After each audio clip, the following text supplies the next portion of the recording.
Comme un lundi, JP Couturier. Salut JP, ça va ? Bonjour Charles et bonjour chers auditeurs, bonjour chers spectateurs du podcast de Comme un lundi, visible sur YouTube et sur la page Facebook de Comme un lundi. Alors ce week-end, j'ai demandé autour de moi quel pouvait être le thème de cette dernière chronique et deux choix ont été plébiscités, Noël et la fin du monde. Oui, parce que pour ceux qui n'auraient pas suivi, selon une prédiction Maya, la fin du monde, c'est pour cette semaine. Non, pas maintenant! Si, vendredi 21 décembre exactement.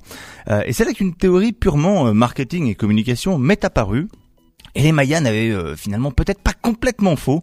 Vous allez voir, c'est assez simple. Non mais c'est pas lui qui va nous expliquer maintenant. Passe-moi, j'y crois pas. Bah attends, JP me dit pas que toi qui es si cartésien, tu crois quand même pas à la fin du monde, pas toi quand même. Hélas, je dois le concéder, Charles. Je crois en effet à cette fin et à cette mort certaine. Non, le foot va plutôt bien, hein, surtout à Nantes en ce moment. Non, pour moi, cette période de Noël est avant tout la mort de quelque chose de précieux. Parce que niveau marketing, Noël c'est quand même la grosse artillerie, c'est des budgets, des enjeux cruciaux, c'est des publicitaires qui jouent gros devant les annonceurs. J'ai du lourd pour vous. Et dans certains secteurs, le chiffre d'affaires des fêtes de fin d'année représente jusqu'à 50% du chiffre annuel. C'est vous dire son importance. Résultat, on se coltine un matraquage systématique.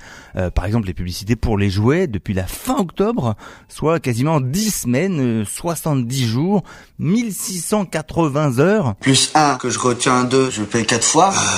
Super. 2000 heures de pub pour les Barbie, Lego et autres Playmobil.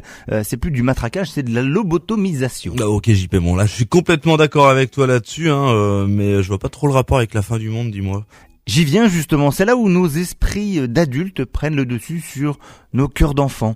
On passe notre temps, notamment en tant que parents, à dire à nos chères têtes blondes que c'est le Père Noël qui va les gâter le soir du réveillon. Et on est surexposé aux messages publicitaires faisant allusion à la plus grande supercherie de tous les temps. Ça c'est une métaphore. Ah non, c'est un euphémisme. Euphémisme. Mais pas du tout, c'est une coquille grue. Mais comment font-ils nos enfants pour ne pas comprendre, se contentent tant bien que mal de leur cacher?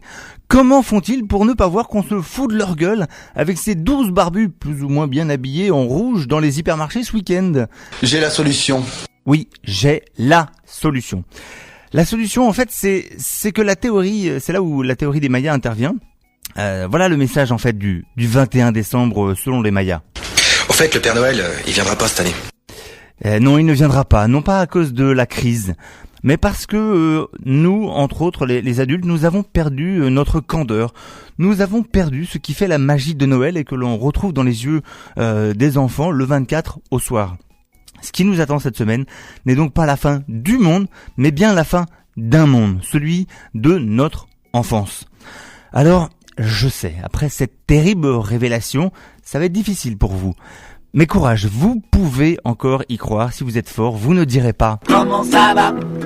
Comme un lundi ?» le fameux lundi prochain. Bonne semaine, et malgré tout, joyeux Noël et bonne année. Ouais, effectivement, on te retrouvera non pas lundi prochain, mais le lundi 7 janvier. C'est pas parce qu'il y a la fin du monde, c'est juste parce qu'on a le droit de se reposer nous aussi de temps en temps.